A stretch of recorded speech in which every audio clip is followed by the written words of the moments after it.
What's going on, guys? Today we're going to be breaking down Duke's roster heading into the 2024 2025 season. And I got the roster from Duke's website up on the screen for you guys so you can see every player as we go through them.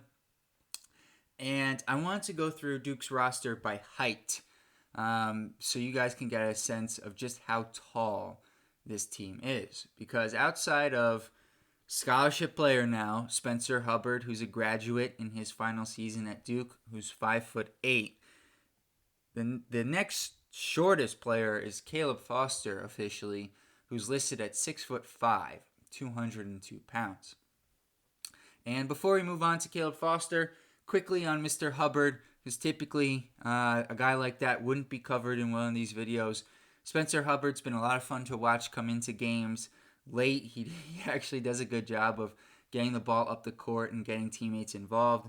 I think if he was 6 foot, he'd be playing somewhere else.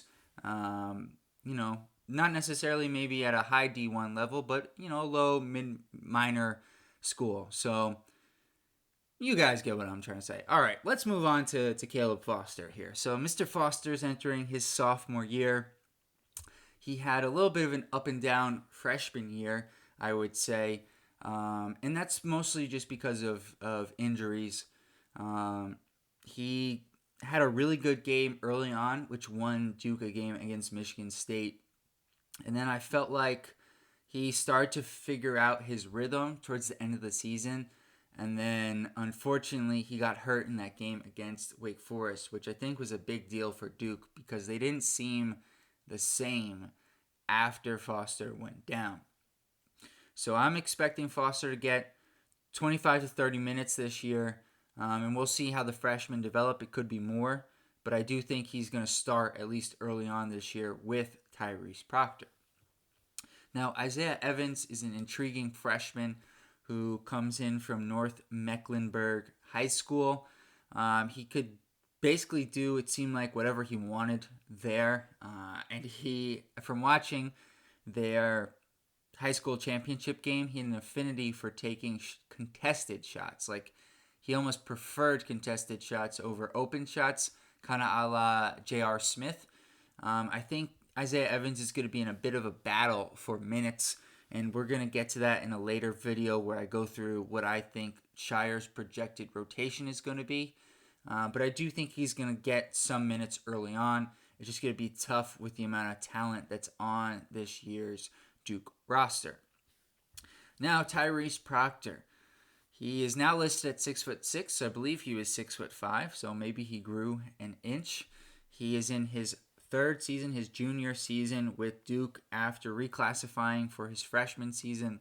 So he is basically the same age as Caleb Foster, but he is a junior. He, as far as I'm concerned, is expected to be the true leader of this team as the guy with the most experience on Duke. At this point, with 3 years of experience, he's going to be the point guard of this team, along with Caleb Foster.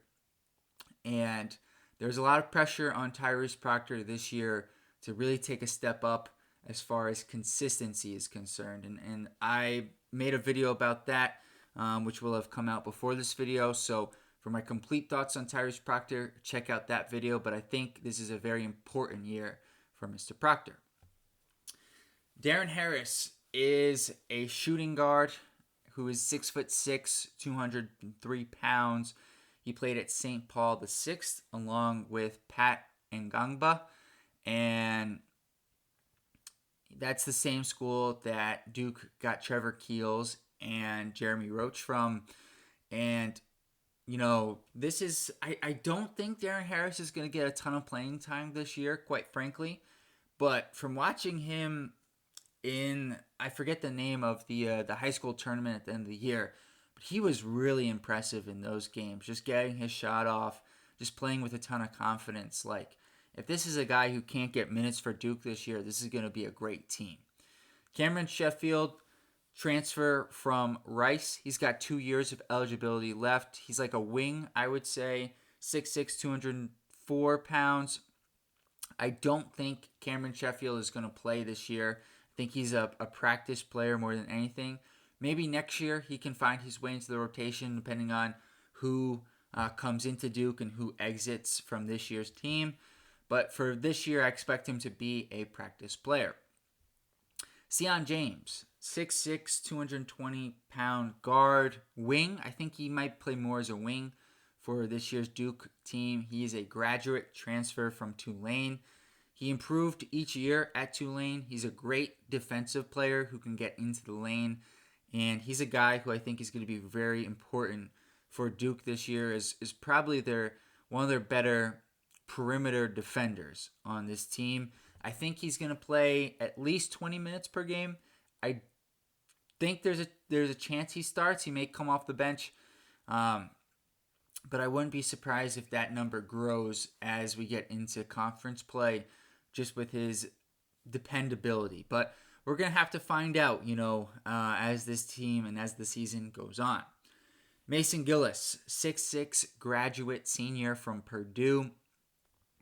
Gillis is a guy with a ton of experience who played a key role at Purdue for a number of years. He was their sixth man last year. I think he's going to come off the bench for Duke this year, and I do think he's going to get minutes, but there is going to be a big minutes crunch on this team, and I would not be surprised if by the end of this year, Gillis is on the fringe of the rotation. I really like Gillis's game. You know what you're going to get from him. He's a great shooter. He can rebound. He can defend. So he's got a role that he can play, and I expect him to get minutes early on. But I wonder if the freshmen play up to the standard that I think they can. Will he kind of be on the fringe of the rotation as the season moves along? Kon Knueppel, guard forward, 6'7", about 217. They have him listed at, from Wisconsin.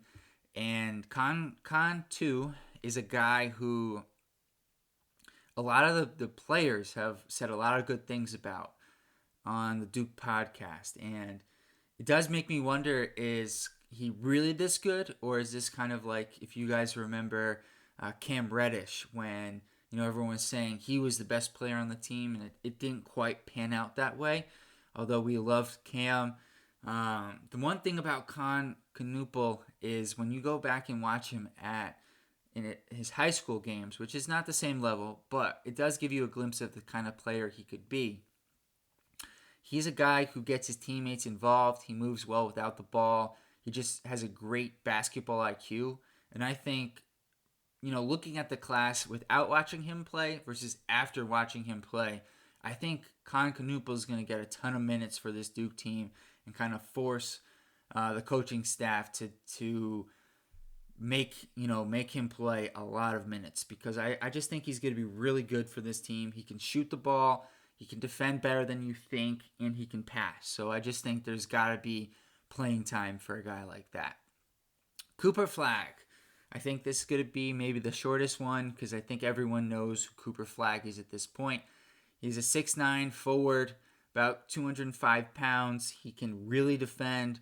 He can do a bit of everything. He's improving as a shooter, and it's going to be really fascinating to see how this year plays out for Cooper Flagg, who I do believe is in the mold of, one-and-done freshman. Different game, but I think similar impact to previous players like a Paolo Banchero, a Jason Tatum, potentially even a Zion Williamson. He certainly has the Zion hype right now.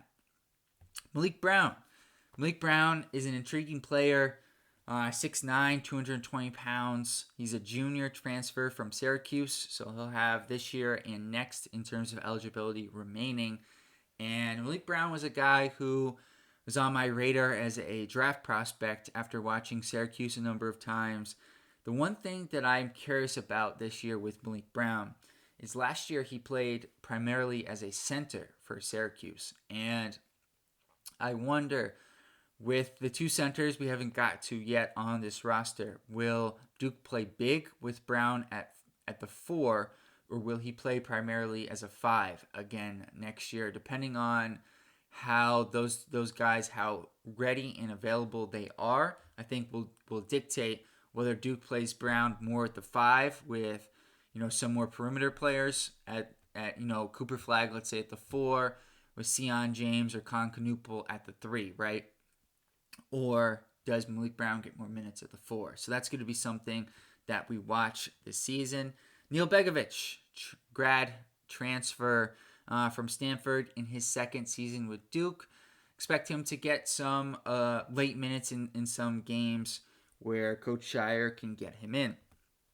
Patrick Ngangba, 6'11", 250-pound center from St. Paul the 6th. He missed most of his senior season with a knee injury, I believe. And so I don't have high expectations for him this year. I do think there's a chance this is a de facto, not a complete redshirt season, but I don't think he's in line to get a ton of minutes just with the guys ahead of him on this roster. But I do think he's set up for a really solid sophomore season. So it's important that he develops this year and is ready for next year, as Duke, I imagine, does not want to have so much of an influx, and they want to have a little bit more continuity with the roster. Stanley Borden, the last holdout from the Coach K era at this point, the 7-foot center senior from Turkey, was brought in with that Paolo Banchero team to be part of the practice squad, give them some height in practice, and he's been as far as we can tell from the outside, a good locker room guy, a good presence to have on the team. He stood up for Kyle Filipowski during the court storming incident, and that's something we'll always remember him for. And lastly, but certainly not least, Kaman Maluak, who is the last freshman to commit to this team from South Sudan. Got some good opportunities at the Olympics with South Sudan. Didn't play a ton of minutes, but great experience for a player as young as Kaman, who's 7'2", 250 pounds. He's just an enormous player who is going to make a tremendous impact on the defensive end of the court. His offensive readiness, we'll have to see. Can he stay out of foul trouble? We'll have to see. I think it's going to be a gradual learning curve for Maluak, and I think he's going to be playing much better in February and March than he will be in November and December. You got to remember, Derek Lively did not start off the year well and grew into his game as the year went on. Mark Williams, it took him most of his freshman year to really figure things out, and then the end of his freshman year, he turned a corner. So be patient with Maluak. It's going to happen. It's just going to take time. So those are my thoughts on Duke's roster heading into the 2024-25 season. Let me know what you guys think in the comments below. Please like this video, subscribe to the channel, all that good YouTube stuff. It helps me grow the channel so we can make this into something big. I'll see you guys next time. Peace.